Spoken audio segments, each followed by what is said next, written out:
Ms. Jones? Here. Mr. Flores? Here. Mr. Trot is absent. Mr. Wagner? Here. Mr. Willis? Present. Thank you. Okay, did everyone get to look at the minutes from our February 19th meeting? Any corrections, concerns? Do I have a motion? Second. We have a motion and a second, Kim. Ms. Harrington? Yes. Hilliard? Yes. Jones? Yes. Mr. Flores? Yes. Mr. Wagner? Yes. Mr. Willis? Yes. Mr. Berquist? Yes. Thank you. Okay, this is going to take us to the public comment section. And if you signed in, we'll have the opportunity to come and speak for 5 minutes. I'll read this for everybody's. We thank all the members of the public for coming to our meeting today. The Board of the Erie Water Works encourages members of the public to come to its meetings and present any communications of interest to the Erie Water Works. However, certain procedures must be followed in order to maintain the civility of this public meeting. Each speaker will have 5 minutes. The board secretary is timing each speaker, and when your time is concluded, please end your public comment. Further, this meeting is not a question and answer session, and members of the board may not answer any questions posed to them during the public comment period. The board chairperson or solicitor will declare individuals out of order if the speaker strays from the topic or becomes slanderous or obscene.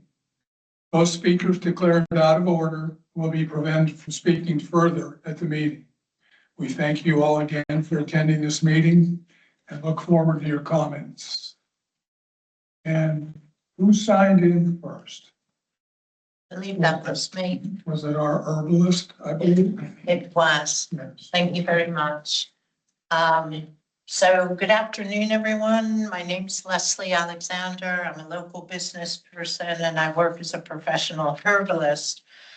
Earlier today, I submitted materials related to the fluoridation of drinking water for circulation to the board. Rather than offering an extensive overview, I did refer the board to the attached email from Fluoride Action Network. The Fluoride Action Network amasses and distributes international data related to the use and the consumption of fluoride. I'm presuming people on the screen can hear just fine. Yeah. Yes. Lovely. Interestingly, and in particular, the organization offers access to health-related peer-reviewed materials that have been published in English from around the world. Additionally, another health-related link in my email offers members of the board an opportunity to explore a summary of findings from studies funded solely through grants here in the States. Presented in table form, these data include the year of reporting, authors, and significant findings. Fluoridation, the use of fluoride in drinking waters and in dentistry, is a subject dear to my heart. I first pursued the literature in 2013, and it had been some time, 13 years, since I updated my acquaintance with the literature. Peer-reviewed papers published over the last 13 years has not swayed my position that the exposure to fluoride does nothing to promote well-being and indeed poses unnecessary risk to our endocrine system, our cardiovascular system, our digestive systems, our skeletal systems, and our eliminatory systems. Exposure to fluoride can adversely affect brain, kidney, and liver health. It promotes inflammation throughout the body and has been linked with cancers as well as cognitive decline. Of course, many members of our population are at particular risk, particularly those who are infirmed or who are very young. Given the scope of reporting and the wide-ranging nature of the evidence that's been reported just in English, I would kindly ask the board to convene or indeed reconvene a working group to review the literature reported to date with the intent of affirming or perhaps altering the current practice of adding fluoride to our public drinking waters. I'd also welcome the opportunity as a professional healthcare provider and a published author to be a part of this assessment. And I thank you for your consideration.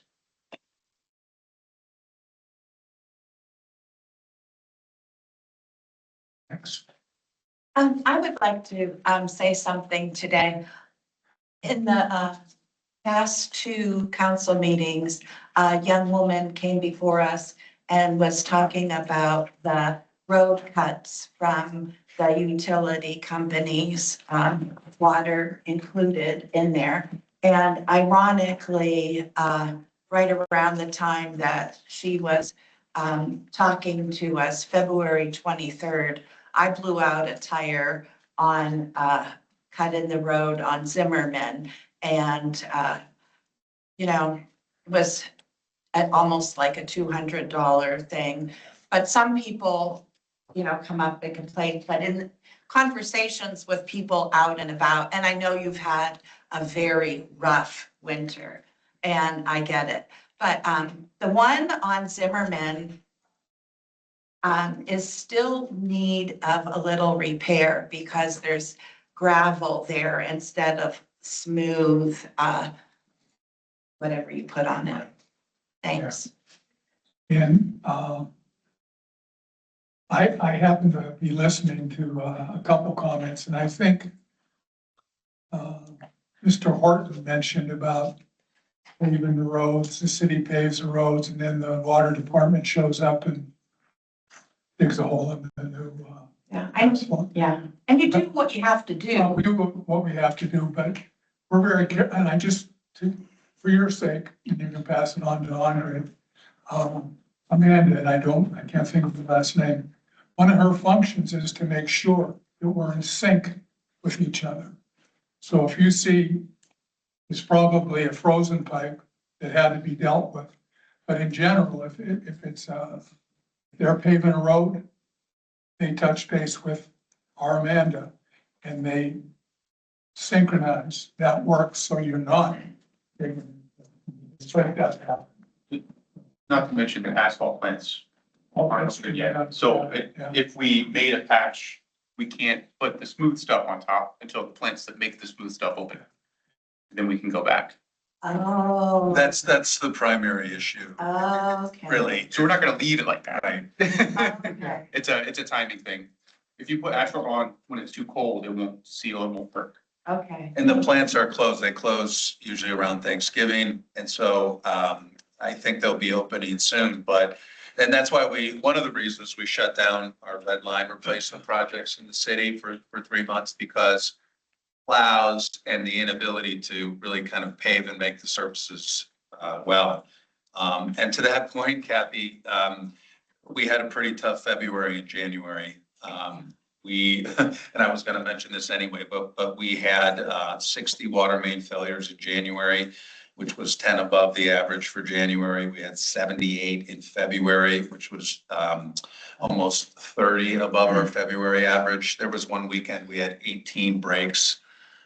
So the system has been stressed. It's a failure right by the library at the moment. And so we have been responding very promptly to that. But, and we try to, when we're aware of a patch that is degraded, to go back and repair it as best we can prior to the plants opening, the asphalt plants. But the asphalt cuts will certainly be addressed promptly as soon as we're able to. And, we generally do that in the order of how they appear. And so even grass restoration, people are wondering, hey, I want to grow grass. We understand that. It's not ideal planting times, but we will be addressing all of those. We have all the lists. So Thank you. you're welcome. Thank you, Kathy. Question. Okay, Jared? Green pounds. All right, Jared. How's everyone doing? Good. Want to say this is my 12th straight meeting, monthly meeting. Feel like I've become friends with some of you guys. So thank you. And I've learned a lot being here too. Mr. Willis, a lot from you, especially with your questions and your knowledge about engineering and stuff. So thank you for that. Mr. Palmer, I'm glad to see you here today because I was at the library until about noon today. And I know the water main thing that you just alluded to happened shortly after that. So I'm glad that you guys got that under control and that you made it here. So I have some videos of like the aftermath of that a student sent me. So it looked like it was a headache, but I'm glad you guys like dealt with it as you normally seem to do. And I would like to thank Ms. Schaaf here for city council. I think she's a great liaison. She asks great questions, and I've heard her bring up the fact that the public can come to these meetings. And a question, I mean, I know we have the issue on questions versus statements versus comments, and we'll see if it gets to that. But something I just thought of it, the county has no liaison to the water board, but the county drinks Erie Water Works water.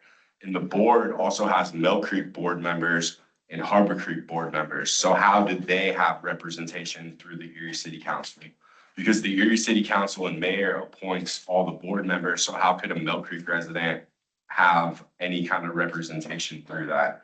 So if we could maybe get more of like a standard procedure for that, if you could explain the process, or if we could maybe set up like a county council liaison, I think that would be pretty cool.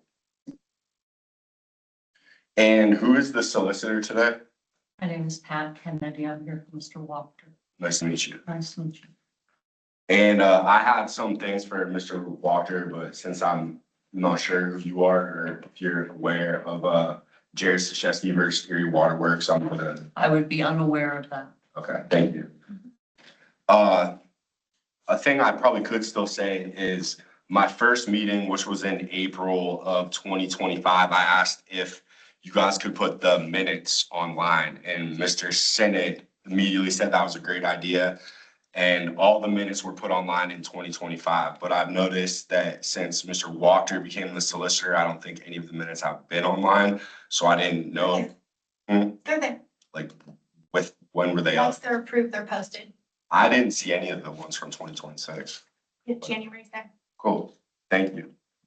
And I have to right to know law request the video for these meetings because according to Mr. Costantini, they're deleted after every meeting. So I don't know why that's standard procedure in record keeping. So to get these, the public wants to come to these meetings, but they're at 3:30 p.m. I've already gone through why that's not good. And the parking lot can't even handle more cars than that's in it now and how many people are here. So that might need to be looked at as well. The board meeting minutes, including the video recording, are now being posted regularly. Thank you. So I appreciate that. there'd be no need to write to know it because everyone has full access to them. And that's on eriewater.org. No, it's, oh no, that is that, yes, eriewater.org. So thanks, guys. Thank you for everything that you do. Everyone knows why I'm here, but I'm not gonna keep repeating myself. Once again, if anyone wants to talk to me, I would appreciate that. Thanks for all the work that everyone does. Thank you. Thank you, Jerry.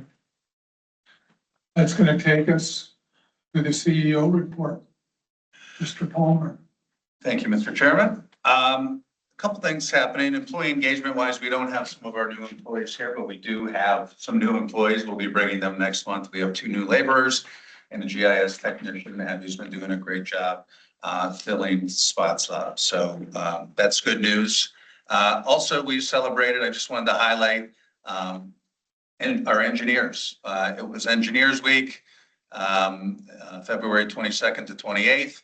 And these are all the engineers that work here at the Erie Waterworks.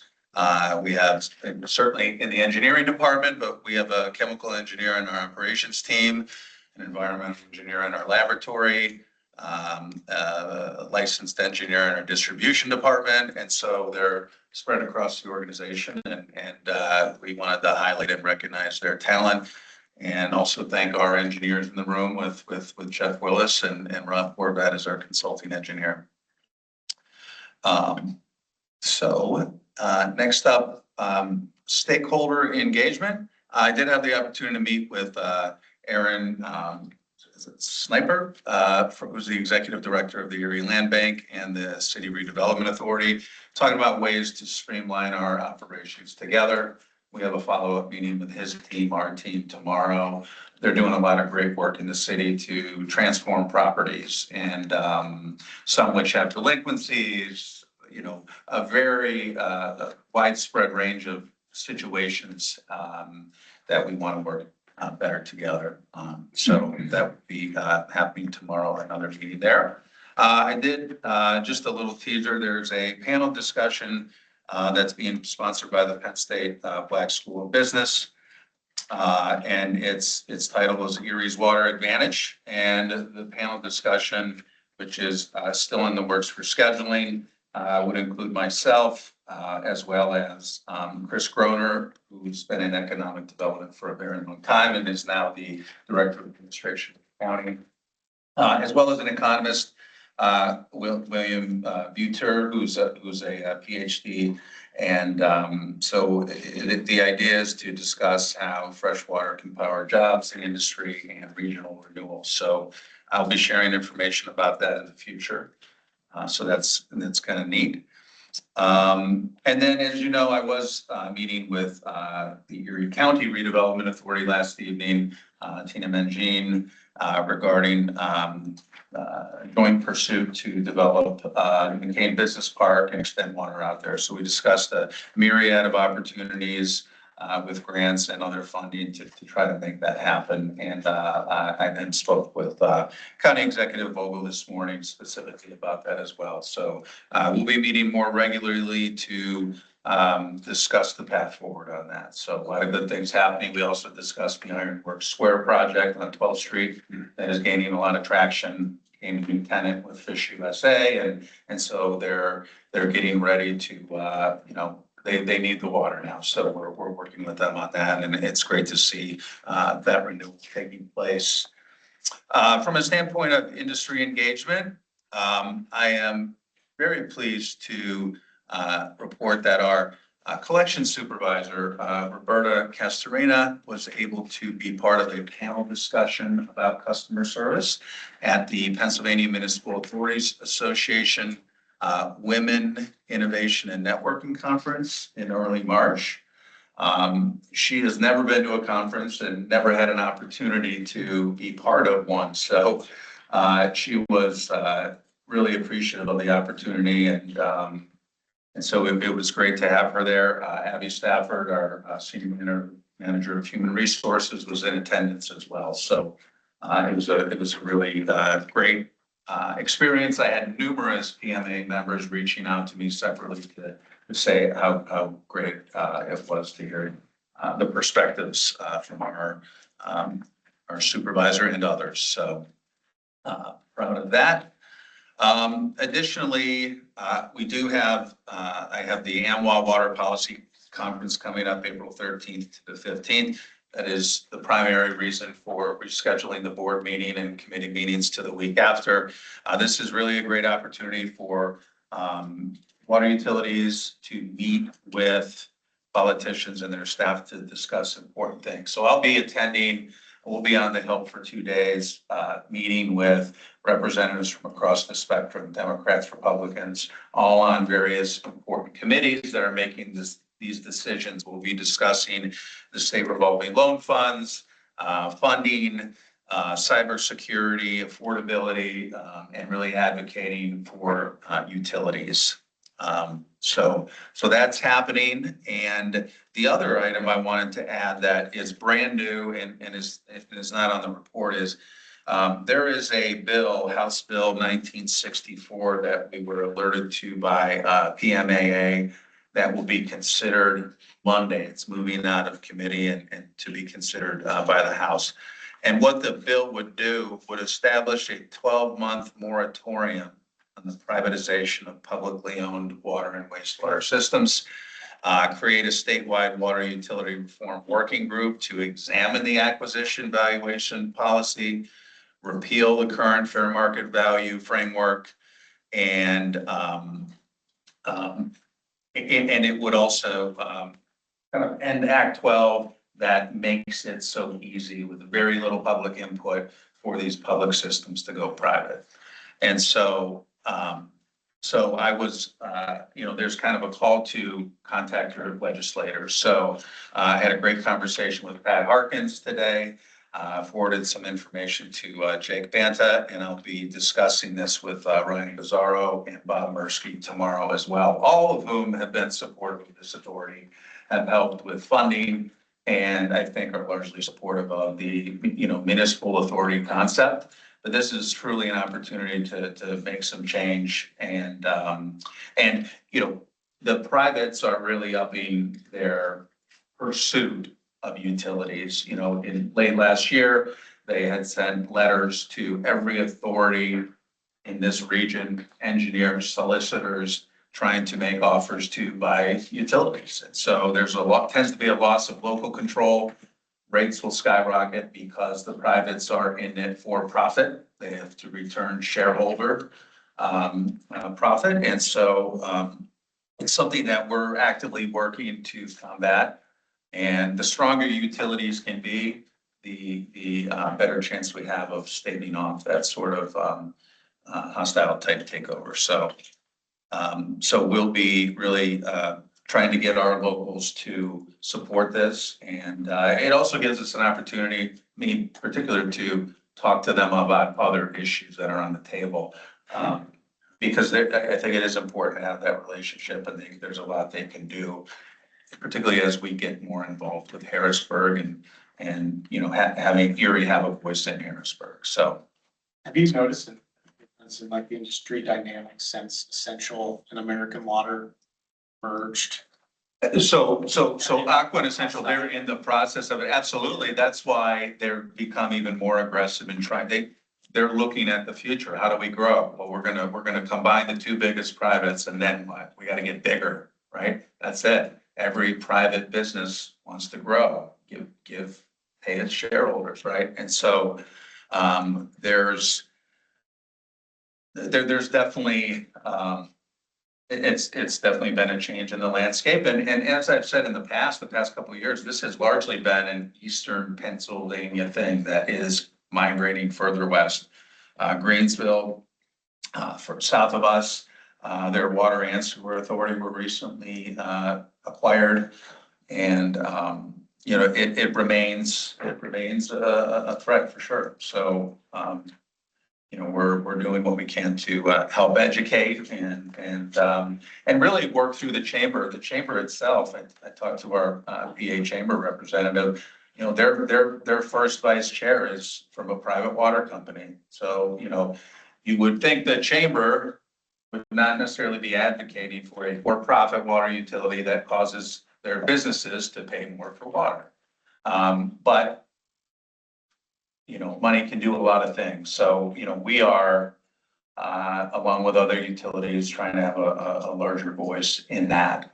And so I think it's important to have that. So, Good. and that concludes my report. Any questions for Mr. Coleman? Well, I'm not, he's not going to fall in your category there for question asking, I don't think. Mr. Palmer, Ma'am. I believe you said that the meeting on April 15th was postponed, It's the week after. Say that. and so it's the week after. That's right. Is that okay? And so we'll be publishing that as well. Yeah, you got it, you got it, you got it. Mr. Wagner, Rules and regulations, yeah. Mr. Wagner, am I correct in hearing that Mr. Palmer stated that the April 15th meeting will be postponed for a week? Yeah, Thank you. and you, okay. Mr. Palmer, you got it? I'll finish, thank you. Okay, that's gonna take us to Mr. Pilatus and the Finance Committee. Good afternoon, everybody. A meeting of the Finance Committee on March 17th.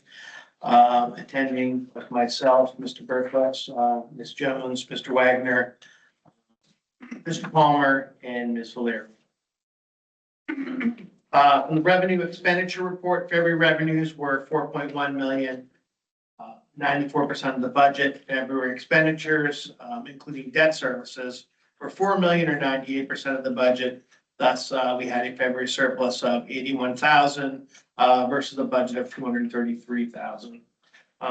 Year-to-date revenue was 8.3 million or 96% of budget. Year-to-date expenditures, including debt services, were 8 million or 96% of budget as well. Year-to-date surplus is 288,000 above a budgeted 277,000. And debt service coverage is at 126%, remains above the requirement. Water sales, accounts receivable as of February 28th, 2026, the total account receivable balance was 6.1 million, which is $400,000 decrease from the previous month. Capital improvement expenditures for the month of February, approximately 677,000 was invested in the water system. February's current funding related to planned future expenditures reflects a positive balance of 104,000 at month's end. We have some resolutions coming up. First, we have purchase of hydrants, GIS cloud hosting, and ratification of staff member monthly invoices. We also reviewed the current check register in the commercial and Penvest for February. We'll also review the summary of the meeting. But with that said, we'll go to the first resolution. Page 10 of your packets. Resolution number 031926-01, resolved by the Board of the Erie Waterworks that the Chief Executive Officer is authorized to enter into contract with Ferguson U.S. Holdings Incorporated, PLPA, for the purchase of Mueller fire hydrants in the amount of $60,697.77. As detailed on the attached bid tabulation sheet, Erie Waterworks is taking advantage of CoStar pricing already in place with the Commonwealth. Explanation: Erie Waterworks needs to replenish its inventory of fire hydrants. The quoted hydrants meet the specification used for all sizes. This is a recommendation of Finance Committee, and I so move.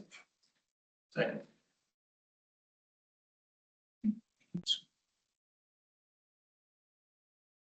Ma'am, Mr. Wagner? yes.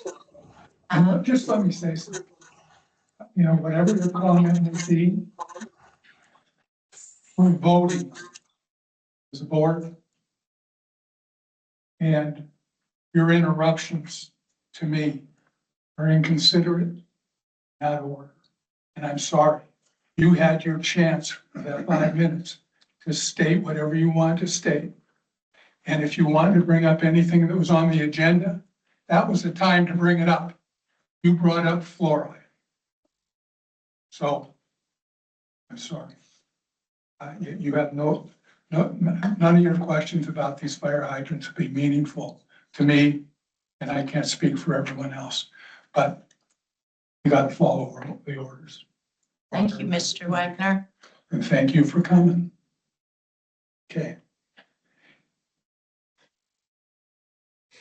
Any questions or concerns about this? And we have a motion to accept in a second. Yeah. Ms. Dix?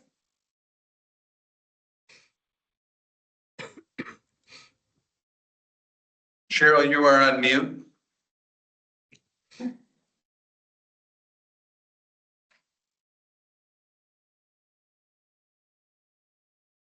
Harrington? Yes. Hilliard? Yes. Yes. Mr. Pilatus? Yes. Mr. Wagner? Yes. Mr. Willis? Yes. Mr. Berquist? Yes. Ms. Dix?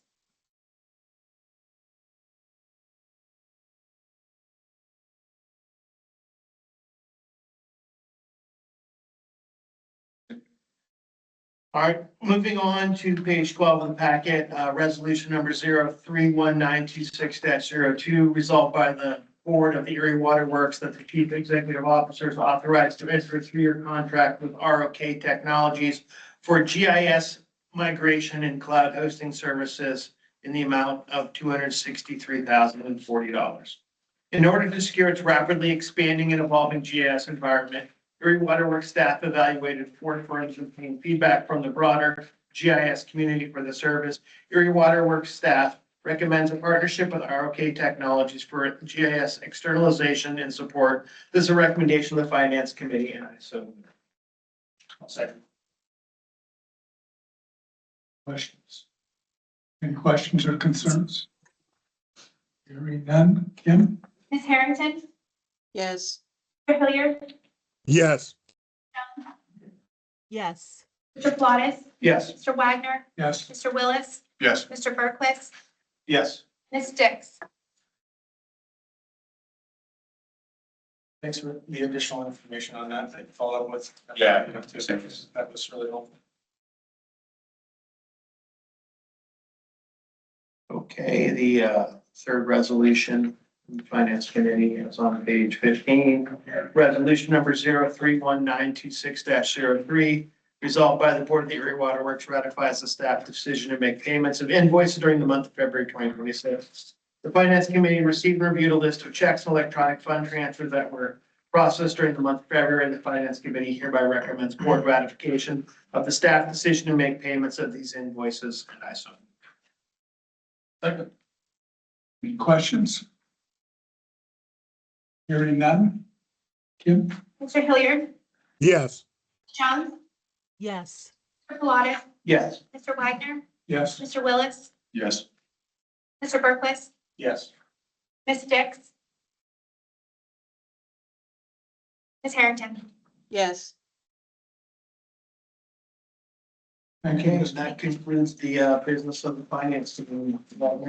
Thank you, Mr. Pilatus. That's going to take us to Mr. Wells and the Capital Improvement Committee. Thank you, Mr. Wagner. For the Capital Improvements Committee in attendance, we had myself, Mr. Wagner, Mr. Trott, and from the Erie Waterworks staff, we had Mr. Palmer, Mr. Ellsworth, and from KLH Engineers, Mr. Horvath.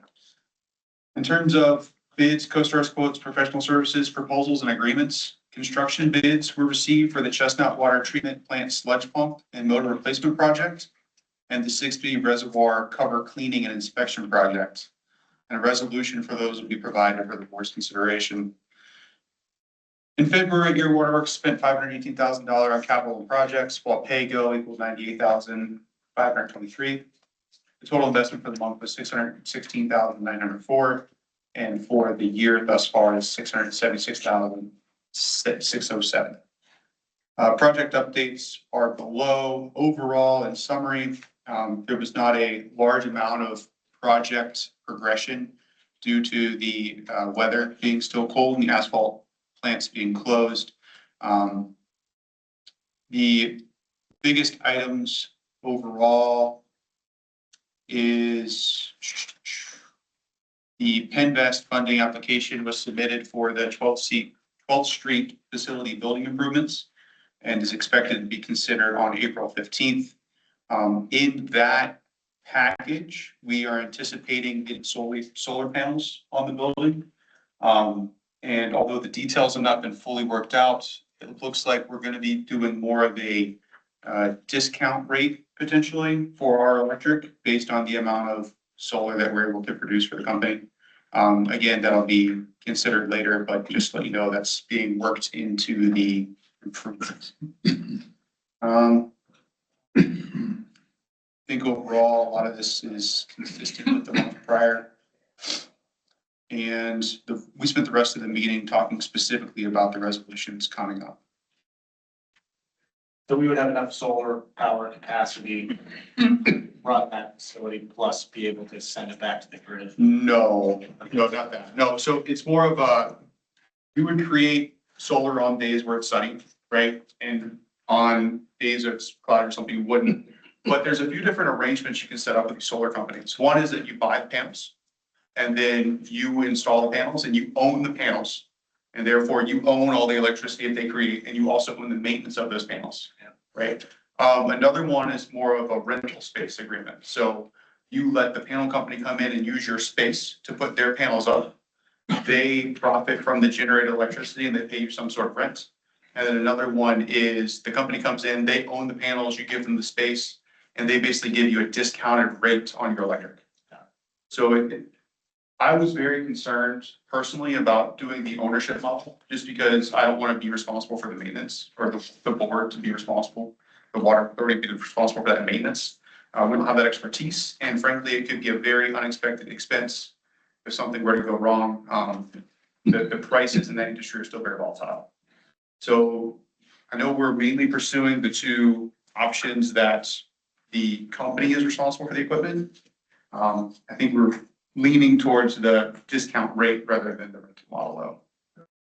Power purchase agreement, but he's totally right. You know, we're in the water business, not the electricity business, but we see their opportunity, not just at this facility, but at other locations that we're planning to advance some solar opportunities. And you know, we all know electricity costs are skyrocketing. And so there's a lot of benefits to this. And so where we can do it, we will be looking to do it. Yeah. And specifically where we can do it, the sidebar to this is we had a structural engineer investigate the existing building, and it turns out there's a portion of the building where putting solar panels on is acceptable from a load perspective. And there's a portion of the building where putting solar panels on would exceed the roof load allowable for the building. So we are looking into all those facets and making sure we make an intelligent decision. Yep, no problem. If there's no questions on the summary or specific project updates, I'll move to the first resolution. So Erie Waterworks award construction contracts, Chestnut Water Treatment Plant, sludge pump and motor replacement, 6-3 reservoir, cover cleaning and inspection, resolution numbers 031-92604. Resolved by the board of Erie Waterworks that the chief executive officer is authorized to enter into contracts related to the following projects detailed below. Explanation, this resolution is the award of contracts to the above referenced companies. The Chestnut Water Treatment Sludge Pump and motor replacement project will allow for the replacement of one existing sludge pump and motor with a new unit to improve operational reliability and efficiency. The 6B reservoir cover cleaning and inspection project will include the thorough cleaning of the floating cover, followed by a detailed inspection and any minor repairs as needed to ensure the continued integrity of this reservoir cover. This is the recommendation of the CIP committee, and I so move. Second. Any questions? Hearing none. Kim? Jones, Yes. Mr. Flores, Yes. Mr. Wagner, Yes. Mr. Willis, Yes. Mr. Berquist, Yes. Ms. Dix, Ms. Harrington, Yes. Ms. Hilliard. Yes.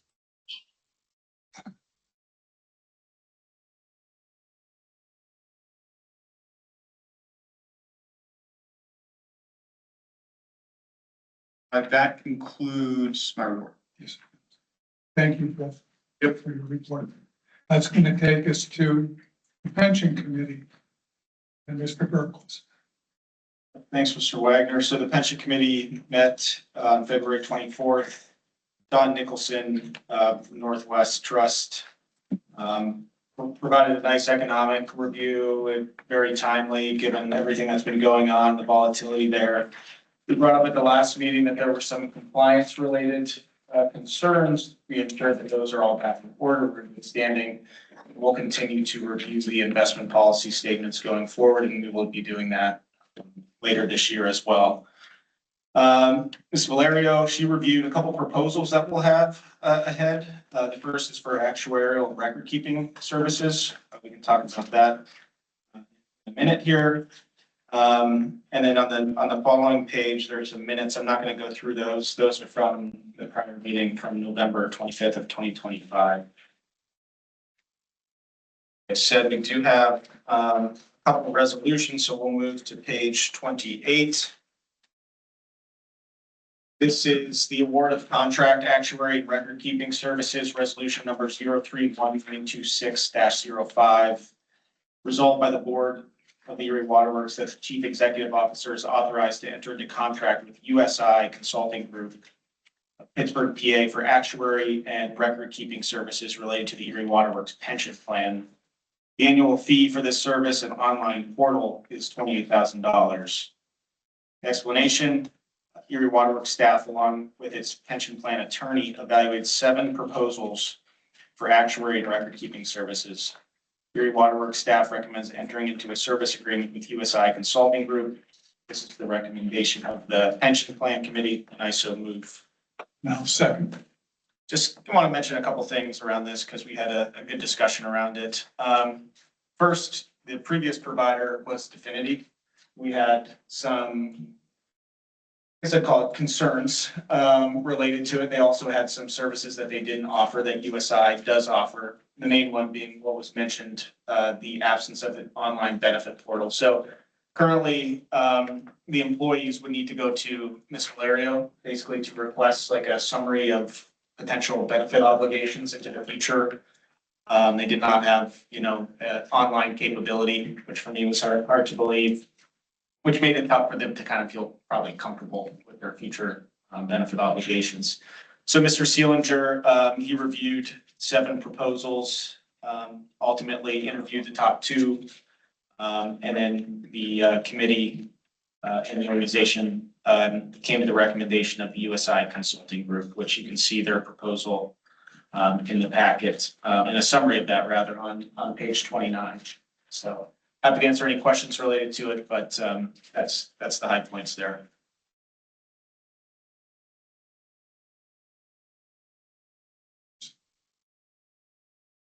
Mr. Flores, Yes. Mr. Wagner, Yes. Mr. Willis, Yes. Mr. Berquist, Yes. Ms. Dix, Ms. Harrington, Yes. Mr. Hilliard. Yes. Yes. Thank you. All right, starting on page 30. Not sure if this needs to be a resolution, and it's essentially following IRS code, but nonetheless, we're going to bring it in front of the board. It's resolution number 031926-06, authorizing the approval and adoption of the required amendments as published by the Internal Revenue Service. The explanation: the Erie City Water Authority has reviewed and revised its plan to reflect current law. So really just a matter of changes to the IRS code. That's the recommendation of the pension committee. And so I'll second. And to add to that resolution, I believe it's something as simple as changing a 3 to a 5 when it comes to required minimum distributions generated those 3 pages. I'm pretty sure that's what Jennifer said. It was, The highlight is, I'm sorry, that was it right there. The required amendment has to do with distribution of required minimums. And it basically changes the ages at which, yeah, so. where you have to start taking it, yeah. So we're officially reflecting that and then modifying the plan accordingly. Mr. Wagner, Yes. Mr. Willis, yes. Mr. Berquist, Yes. Ms. Dix, Ms. Harrington, Yes. Mr. Hilliard, Yes. Jones, Yes. Mr. Flores. Yes. Thank you. All right, thank you, Mr. Wagner. That concludes the update on the pension committee. Thank you, Mr. Bluth. And I don't believe we have any old business. So that's going to take us to Ms. Kennedy, solicitor.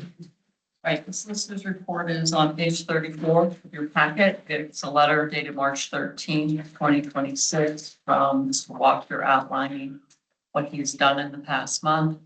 In my discussions with him, he has not updated it in any way, shape, or form. Okay. Thank you, Ms. Kennedy. You're welcome, sir. That's gonna take us to new business, and I don't believe there's any new business. So I'll look for a motion to adjourn. So moved. Second? Second. All in favor? Aye. Aye. Meeting is concluded. Thank you, everyone. Yeah. Yeah. In April. Yeah, yeah. After. Spring flowers.